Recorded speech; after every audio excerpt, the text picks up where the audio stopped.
자, 생명을 살리는 방송, 나라를 살리는 방송, 세상을 살리는 방송, 영혼을 깨우는 방송 글로벌 디펜스 뉴스입니다. 자, 오늘은요, 한국군이 나토 가입을 추진하고 있다. 거굴의 부활. 오늘 뭐 이런 이야기를 좀 한번 해보도록 하겠습니다. 예. 자, 미국에서 상원의원이 와가지고 이재명 민주당의 후보를 만났습니다. 근데 이분이 가스라 테프트 뭐 협약을 이야기하면서 미국이 승인해서 일본이 한국을 합병했다 뭐 이런 이야기 하시는데, 이분 진짜 이거 좀 위험합니다. 예. 네, 이분은 미국은 동아시아를 어떻게 지배했나 이 책을 꼭 좀 읽어보시라고 추천해드리고 싶습니다. 일본에서 반미적인 이야기를 저렇게 대놓고 하셨던 수상들이 있었습니다. 예. 식사를 하시고 그 화장실에 가셨다가 영원히 못 돌아오신 분도 계시고, 뭐 알 수 없는 이유로 그 낙마를 하신 다음에 알 수 없는 이유로 자살을 하신 뭐 그런 정치인들이 많습니다, 일본에. 그러니까 저런 이야기를 이렇게 하는 거는 참 좀 그래요. 아무튼간에 이재명 후보 좀 그럼 알아서 하겠지 뭐. 알아서 하시기 바랍니다. 예. 미 상원의원이 또 윤석열을 만났는데, 윤석열 후보도 뭐 포괄적 동맹이 뭐 어쩌고저쩌고 했는데, 미국의 상원의원들이 여기까지 와가지고 이렇게 뭐 했을 때는 우리가 중국을 화끈하게 때려잡아 드리겠습니다. 6.25 때 우리 도와줘서 감사합니다. 지금은 우리가 그 미국 편에 서가지고 중국 화끈히 때려 드릴게요. 뭐 이런 이야기를 해야 되는데, 그때 뭐 이야기하는 것들 쭉 제 들어보고 기자회견 쭉 뭐 하는 거 들어보고 하니까는 뭐 그런 알맹이는 없었던 것 같습니다. 뭐 뒤에서 무슨 이야기를 했는지는 모르겠지만은 한국 언론에서는 심지어 미국이 윤석열을 낙점했다 이런 식으로 또 유튜브 방송에서 이걸 하던데, 그건 아닌 것 같아요. 왜냐하면 국민의힘 자체가 그 한나라당 때인 2009년 11월 3일 날 중국 공산당하고 업무 교류 협약을 맺었습니다. 그래서 중국 공산당의 하부 조직이 돼버렸어요. 그리고 윤석열 후보한테 이제 그 우리나라 PD 계열 좌파들이 또 다 지지한다고 하고, 그 문재인 정권에서 장성들이 또 다 이쪽으로 지금 그 윤석열 캠프로 합류하고, 또 윤석열 캠프에는 탄핵파들이 또 많이 이렇게 합류를 했습니다. 권성동이라든지 그 박근혜 대통령을 끄집어 내리는데 앞장섰던 사람. 그러니까 그 미국 쪽에서 그거를 모르지 않는다. 그러니까 이 포괄적 동맹이 어쩌고저쩌고 뭐 아무리 강조해도 지나치지 않는다 이런 립 서비스를 만족할 리는 없을 겁니다. 그러니까는 제가 봤을 때 미국에서 또 이 뭐 윤석열 후보도 그렇게 뭐 마음에 화끈하게 드는 그런 거는 아닌 것 같다. 뭐 그렇게 낙점했다 뭐 이거는 조금 오바가 심한 것 같아요.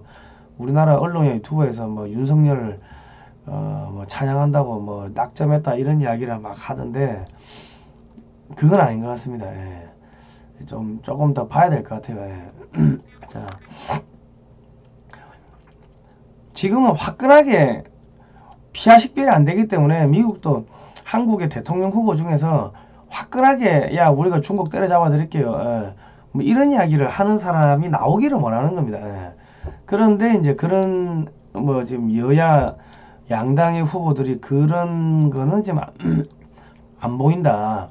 안 보이는 것도 있고 뒤에 참모들이 다 그 친중이고 하면은 그런 이야기가 나올 수가 없겠죠. 지금 뭐 국민혁명당이 제일 화끈하긴 화끈한데 거기는 세력이 없으니까는 미국 입장에서 이거 뭐 계산기 두드리고 있겠죠. 아마도 뭐 미국이 복잡할 겁니다. 그러니까 이거는 미국이 한국의 선거에 어떤 식으로든 개입을 할 겁니다. 화끈하게 개입을 할 겁니다. 어떤 식으로 개입할지는 모르겠지만 거기에 따라 가지고 이 변수가 확 달라질 겁니다. 그러니까 이재명 후보가 내가 중국 화끈하게 때려잡아 줄게 이런 이야기를 하면은 뭐 그쪽으로도 낙점할 수도 있는 거고, 그건 모르는 거예요. 그거는 미국이 그만큼 지금 힘들다는 겁니다. 예. 나토 총장이 한국 등 아태 파트너와 긴밀 협력하겠다. 뭐 이런 이야기를 했습니다. 예. 그러니까 이게 10월 7일 날 이런 이야기를 했는데 이게 11월 9일 날 기사를 보니까 원인철 합참의장이 브뤼셀에서 나토와 군사교류를 논의했답니다. 예. 그러니까 이게 예전부터 한국한테 이 미국이 야 나토에 가입하라고 했는데 한국이 안 한다고 했어요. 근데 일본은 나토에 가입을 하겠다고 막 자기들 찾아다니면서 돈 싸질머지고 찾아다니고 그랬는데 미국이 거절을 했습니다. 예. 그러니까 한국이 나토하고 군사교류를 한다는 거는 나토에 가입하겠다는 건데 왜 가입을 하냐? 그러니까 나토에 가면요 핵무기를 미국하고 공유하는 그런 나라들이 뭐 여러 나라가 있습니다. 그러니까 나토하고 이 군사훈련 이런 거 하면서 핵 공유 어떻게 하는지 핵 보유 절차 이런 것도 좀 알아보고 그러면서 서서히 한국을 이제 핵무장 시키는 그 단계로 이제 그냥 뭐 가져가겠다 뭐 그게 아닌가 싶습니다. 그러니까 한국이 갑자기 핵무장을 할 수가 없습니다. 핵무기를 만드는 거하고 핵을 발사하는 그 시스템을 갖추는 거하고는 또 별개의 그 일입니다. 그러니까 핵무기를 발사하는 그 과정 시스템 이런 거는 나토 국가들이 그 미국하고 핵 공유하는 나라들이 있으니까 그런데 보고 이제 뭐 참조하고 그러면서 서서히 시스템 갖춰가고 결과적으로 이제 한국을 핵무장을 열어주려고 하는 게 아닌가 싶어요. 예. 자, 그리고 카이가 유럽의 슬로바키아한테 FA50을 뭐 한 6천억치 수출을 하는 뭐 그런 거를 추진하고 있는 거의 성사가 되나 봅니다. 근데 체코, 헝가리, 슬로바키아, 폴란드 이 나라들이요 비셰그라드 포라고 해가지고 이 나라들이 거의 하나의 국가로 움직인답니다. 그러니까 슬로바키아가 사면은 헝가리나 폴란드나 뭐 체코나 이런 나라들도 한국산 전투기를 살 가능성이 높습니다. 한국산 전투기를 사면은 미제 전투기를 사자니까 너무 비싸. 그리고 뭐 국제 정치적 뭐 지형적 이런 거 따지고 저런 거 따지고 해가지고 미국산 무기는 뭐 준다 했다 안 준다 했다가 속된 말로 장난을 많이 쳐요.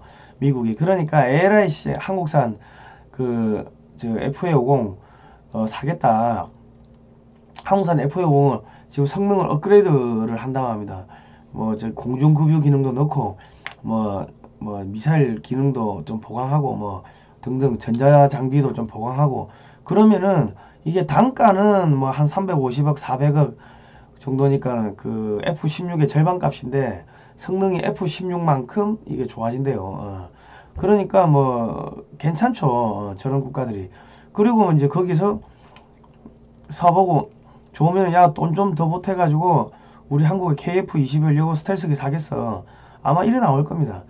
그리고 여기가 지금 한국이 KF-21 이 사진을 보면요 뒤에 항공모함이 지나가고 가오리 X라고 해가지고 이 한국의 무인 전투기입니다. 미국의 B-21 스텔스 폭격기하고 비슷하게 생겼는데 이런 무인 전투기를 벌써 실물이 지금 나와서 실험이 끝났습니다.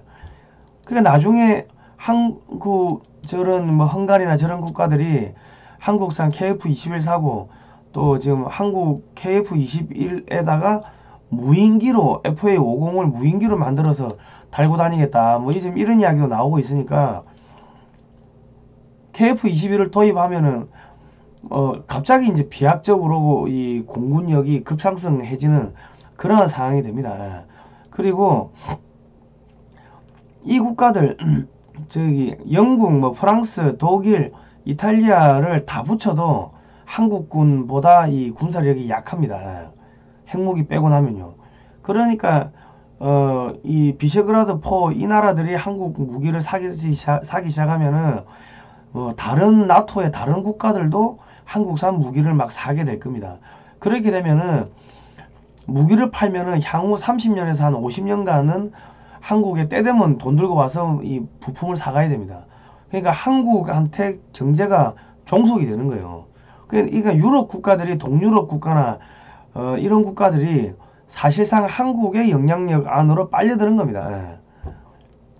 근데 한국의 영향력은 한국은 또 친미니까 이 동유럽 국가들이 한국을 통해 가지고 친미적인 국가로 이렇게 변신하는 거예요. 예.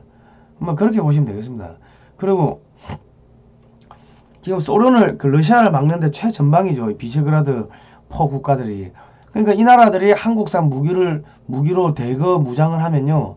그러면 러시아를 막는데도 큰 도움이 되고 하니까 앞으로 이 유럽 국가들, 동유럽 국가 이런 데서 지금 한국산 무기뿐만 아니라 한국 물건, 한국의 한류에 대해 가지고 어마어마한 수요가 생길 겁니다. 그 이탈리아도 지금 한국한테 고마워하는 게 여기 지금 이 유럽 국가들이 다 1대1로에 들어갔다가 완전히 알거지가 됐거든요. 빠져나오고 싶은데 답이 없었는데 한국이 와가지고 도와주니까 뭐 이태리 뭐 독일 뭐 저기 이 비셰그라드 포 영국 이런 나라들이 되게 고마워하고 있습니다. 그러고 체코가 원전을 8조짜리 원전을 건설하는데 그거를 지금 원래는 중국이 먹으려고 했는데 중국 잘라버리고 한국한테 주겠다고 해가지고 한국이 야 뭐 100년 동안이야 뭐 AS 해주겠다 뭐 그랬다고 합니다. 그러니까 이제 아마도 이 중동 이 저기 이 유럽, 동부 유럽, 서부 유럽, 중부 유럽 이 국가들한테 한국산 무기도 나가지만은 한국산 원전, 한국산 물건이 완전히 판을 치는 그러한 상황이 될 겁니다. 헝가리는 유럽 속의 한국이다. DNA부터 언어적 유사점이 많다. 아버지는 아버지 그러고 어머니는 엄니 뭐 그런데요. 그리고 우리 연월일 쓰잖아요. 근데 미국이나 다른 유럽은 뭐 일, 월, 연 이렇게 쓰잖아요. 근데 이 헝가리는 연월일 이렇게 쓴다. 2020년, 2021년 11월 2일 이런 식으로 쓴다는 거예요. 그 한민족, 훈민족, 이 훈민족이 헝가리고 한민족이 우리인데 우리가 옛날에 아래 한자를 썼습니다. 아래 한자.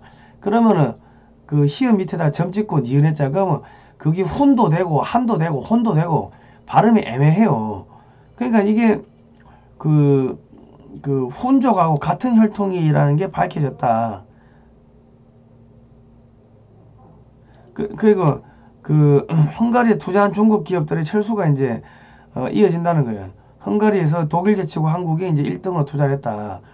그리고 이제 헝가리가 이제 그 한국 기업들을 유치하기 위해 가지고 낮은 법인세로 이제 유치를 하는데 한국 기업들이 차량용 배터리 핵심 소재 여기 전초기지를 만들어 가지고 여기다 투자를 어마어마하게 한답니다. 경제가 급성장하고 있다는 거죠.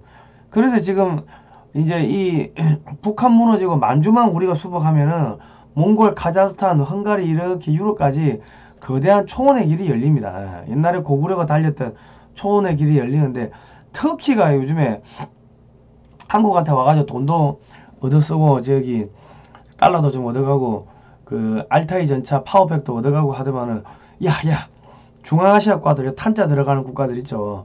얘들한테 야 한국하고 해. 한국 우리 형제야 형제. 그러고 이제 얘들이 홍보를 하고 다닙니다. 그러니까 그 김해 김씨 보면은 문무대왕비에 보면은 나는 흉노의 왕 김알지의 후손이다. 그리고 흉노가 훈족이죠. 서쪽으로 가면서. 근데 흉노가 들어와가지고 만든 게 또 그 신라입니다. 그러니까 흉노, 훈족, 헝가리 이렇게 다 연결되는 거예요, 사실. 이제 이렇게 되면은 이제 그 만주까지 열리면요. 만주에서 이렇게 철도 라인, 해상 라인이 이렇게 다 들어오게 됩니다. 그리고 이제 시베리아 철도도 열리면은 제가 다음 시간에 할 이야기인데 시베리아 철도도 이제 열릴 겁니다. 그러면 이제 빨간색 지점 있죠. 여기도 경제 특구가 되고 시베리아에서 알래스카산 석유도 들어오고 막 그래 됩니다. 그리고 이게 이제 영국 왕실이요. 한국과 친척 관계다 이런 이야기를 합니다. 영국에서 이런 이야기를 해요. 지금 영국의 왕실은 영국계가 아닌 독일계 혈통이랍니다. 독일 동부의 작센 왕가에서 출발했는데 1차 세계대전 때 독일하고 싸우는데 독일 작센 지역에서 왔다고 하면은 감정이 안 좋으니까, 국민 감정이 안 좋으니까 윈저 왕가로 개명을 했답니다. 앵글로 섹슨에 할 때 섹슨도 독일의 작센주를 의미한답니다. 영국 민족을 뜻하는 앵글로 섹슨의 섹슨이 작센주라는 거예요. 작센 왕가라는 겁니다. 영국 왕가가 그 윈저 왕가라고 우리는 알고 있는데 그게 아니고 작센 왕가인데 이게 유럽의 뭐 저기 대부분의 왕실하고 혈통적으로 연결되어 있다는 거죠. 작센 코부르크고타 왕조래요. 작센 코부르크고타. 그러니까 유럽의 제정 러시아, 로마노프 왕조, 스웨덴 뭐 등등 다 연결되어 있다는 거예요. 그런데 독일 작센주가 앵글로 섹슨지의 발원지인데 또 여기가 흉노족의 땅이라는 겁니다. 과거 흉노족의 땅이고 여기서 앵글로 섹슨이 발흥을 했고 여기서 또 이제 게르만이 발흥을 했고 그러니까 게르만, 앵글로 섹슨이 뭐 바이킹 얘들이 다 흉노의 훈족의 후손이라는 거예요. 이거는 우리가 이야기하는 게 아니고 영국 학자들이 그래 이야기를 하고 있습니다. 한국인은 유럽 왕실과 혈통적으로 연결된다. 1800년대 후반에 한국을 방문한 영국의 인류학자 셰비지 랜도우가 한국을 쭉 둘러보고 그런 이야기를 했다는 거예요. 그 한반도 전역에서 고대 유럽계 유골이 발견된다는 거예요. 백인 유골이 나온다는 거예요. 자, 한국 고대 비문의 흉노의 후에 적시된 유물 출토. 문무왕의 비문에는 신라가 흉노의 후손이라고 적시해 놓은 기록이 나온다. 그 신라에 근간하고 아프칸에 근간하고 형태가 비슷하죠. 형태가 비슷하다. 독일 동부 북유럽에 많이 남아있는 흉노의 후예들. 그러니까 지금 독일, 북유럽, 영국까지 다 훈족의 후손이건데 훈족의 그 훈족이 동양에서는 흉노라 불렸는데 흉노의 후손이 누구예요? 신라. 그 한국.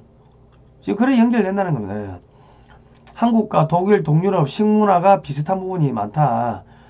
자, 앵글로 섹슨족이 분포된 독일, 영국과 한민족 이 북유럽 국가들이 스웨덴, 노르웨이, 뭐 저기 독일, 뭐 폴란드, 뭐 등 헝가리 이쪽 영국까지 여기가 훈족 계열이라는 거예요. 훈족 계열. 섹슨족, 게르만, 흉노, 한민족 고대사적 연결고리가 있다. 이거를 영국의 학자들이 이야기한다는 겁니다. 독일 지상파 방송 훈족은 한국인일 것이다. 독일에서 제작된 그 흉노족과 관련된 다큐멘터리에서 유럽의 역사를 쭉 이야기하면서 한국의 가야와 신라 지역에서 발견되는 유물을 토대로 훈족은 고대 한국인들일 거다. 이런 방송을 독일 GDF라는 방송에서 뭐 그랬답니다. 유럽 상류층에 훈족 혈통이 많이 남아있다. 한국과 연결고리가 있다. 그리고 신라의 왕관을 발견한 스웨덴 왕실 스웨덴 왕실이 신라 왕관 발견하는데 또 이렇게 들어왔네요.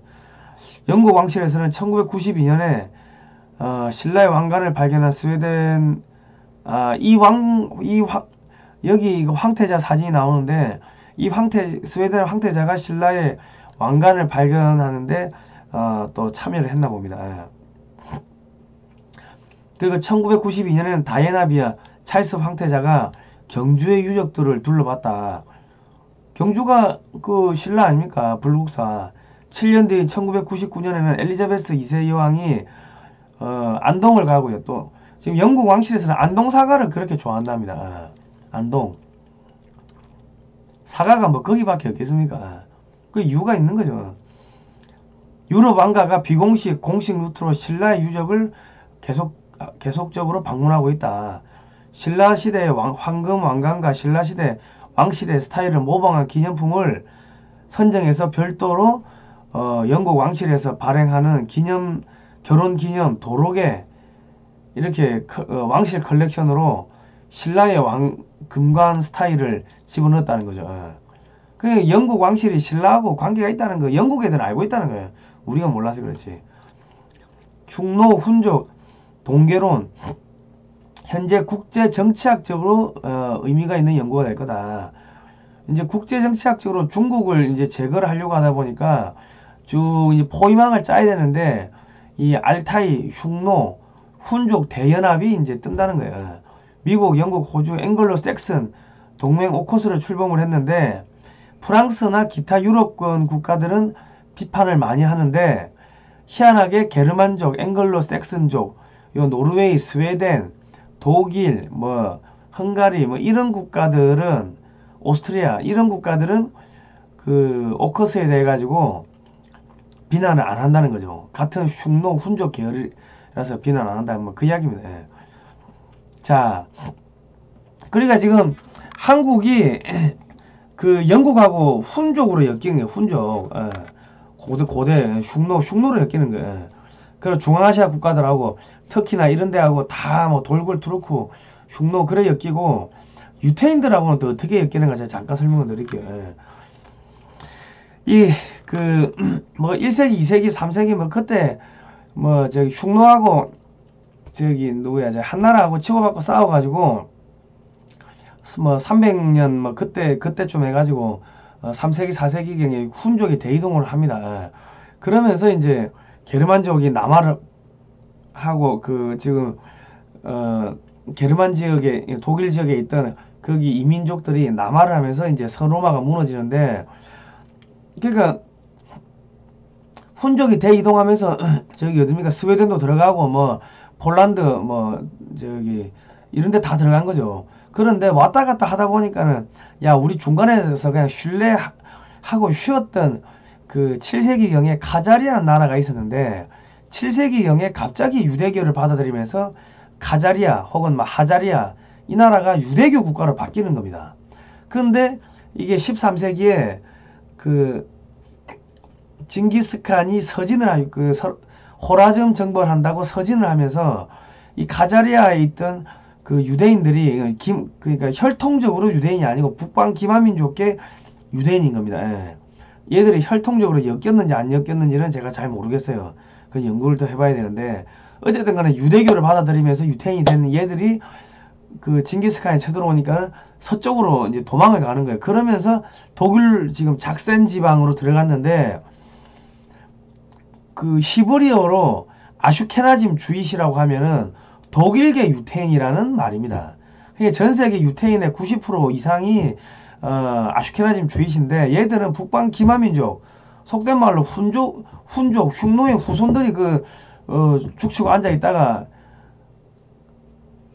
저기 유대인이 되고 유대교 받아들여 가지고 그리고 서진을 하면서 아슈케나즘 주이시가 됐는데 걔들이 나중에 저기 뭘 갖고 오냐 고려에서 직지신경을 가져오고 직지신경이 독일로 들어가 가지고 몇십 년 있다가 그 구텐베르크가 금속 활자를 발명을 하고 거기서 또 몇십 년 있다가 1517년에 종교혁명이 일어나고 종교혁명이 일어나면서 이제 로마 가톨릭이 몰락을 하니까 예수회가 발흥을 하면서 뭐 프랑스에서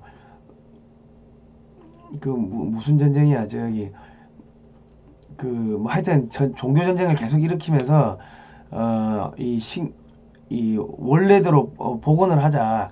야 가톨릭이 사기쳤네 하고 이야기하는 신교도 이 사람들을 그 마구마구 죽이는 거죠. 프랑스에서 일어난 게 위그너 전쟁이고 독일에서 일어난 게 그 저기 30년 전쟁이고 그 불똥이 튀니까 이제 사람들이 신교도 신교도 애들이 어디로 가냐면 네덜란드로 가니까 네덜란드가 부자가 됐다가 그 사람들이 영국으로 가니까 영국이 부자가 됐다가 근데 영국이 또 박해를 하니까 미국으로 갔다가 그래서 그 미국이 지금 부자가 된 겁니다. 그 미국이 지금 미국으로 움직이는 게 뭐 독일계 유태인이라는데 그 독일계 유태인들 고향이 어디예요? 만주예요, 만주. 그러니까 미국 애들이 끔찍히 한국 좋아하는 거고 그 미국이 딴 데 가서는 또 나쁜 짓 많이 하는데 한국한테는 뭐 좋은 짓 하는 거고 그 이스라엘 애들도 한국한테는 계속 그 러브콜 보내는 거고 흉노, 훈족, 중앙아시아 애들은 전부 우리가 훈족이 후손이다 하고 한국 알러뷰 코리아 하는 거고 갑자기 영국까지 영국이 움직이면 영연방 52개국이 움직이지 않습니까? 이게 지금 갑자기 전 세계가 한국을 위주로 해서 이제 돌아가는 겁니다. 그런 때가 이제 된 거죠. 그러니까 이제 앞으로 한국의 군사 무기뿐만 아니라 뭐 한류 문화 이런 것들 어마어마하게 나갈 겁니다. 자, 그래서 앞으로 이 거대한 부산에서 만주, 몽골, 카자흐스탄, 헝가리, 암스테르담까지 거대한 이 초원의 길, 이 철도망이 뚫리게 될 겁니다. 그 지금 러시아는 블라디보스토크, 이르쿠츠크, 모스크바, 상트피터버그, 암스테르담 이런 식으로 이제 가져가겠다고 하는데 뭐 그거는 제가 다음 시간에 좀 말씀을 드리도록 하겠습니다. 예. 자, 어쨌든 간에 지금 전 세계가 한국을 위주로 해서 지금 돌아가고 있습니다. 지금 왜냐하면 한국을 붙잡아야지 한국이 4차 산업혁명의 모든 그 핵심 산업을 다 갖고 있습니다. 원자력부터 전기, 전자, 항공, 뭐 우주, 뭐 원자력 뭐 등등 자동차, 배터리, 반도체 다 갖고 있죠. OLED 패널, 선박. 그러니까 한국하고 붙어 있으면은 또 한국의 기술도 잘 주고 하니까는 홍익인간, 널리 인간을 이롭게 하라. 뭐 그런 것도 있고 또 기독교 문명도 있고 그러니까 한국은 가서 남을 도와주고 이게 서로 상생 윈윈하니까 한국을 붙잡아야지 잘 산다는 게 전 세계적으로 소문이 퍼져버린 겁니다. 예. 중국을 대체하기 위해 가지고 중국의 1대1로 대체하기 위해 가지고 지금 한국을 붙잡는 겁니다. 자, 제가 그리고 요거는 하나 설명을 드릴게요. 대한민국이 어떻게 해서 지금 이렇게 부강하게 됐는지를 한 5분으로 보는 대한민국의 한국 근현대사입니다. 자, 이 방위산업 40년 끝없는 도전의 역사 이거는 시중에 책이 아마 없을 겁니다. 구매 문의가 010-6832-0325고요. 한권에 5만원입니다. 이게 010-6832-0325입니다. 이게 그 책이 나온 지가 5년 전이 2016년에 나왔으니까 벌써 한 5년 됐네요. 근데 이게 그때 5만원인데 아직도 5만원입니다. 700페이지고 화보집이 많습니다.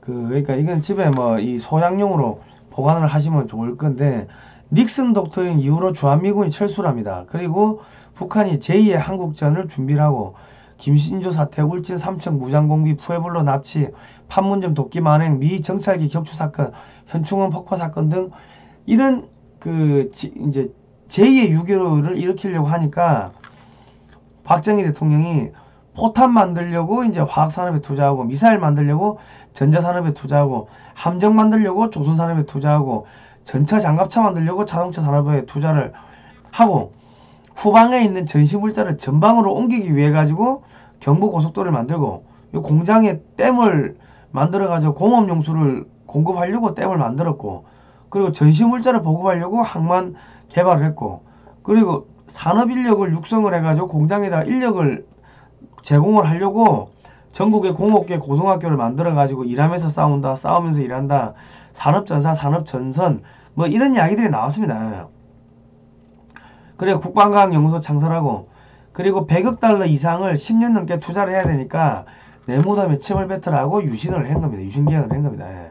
이렇게 70년대 투자한 것들이 80년대 3조 호황을 만나면서 88 서울올림픽이 일어나고 동구권에서 소련에서 동구권이 떨어져 나오면서 소련이 붕괴되고 지금까지 쭉 흘러오는 거고 1989년에 북한이 88 올림픽 하는 걸 배가 아파가지고 89년도 세계 평양 학생 축전을 했습니다.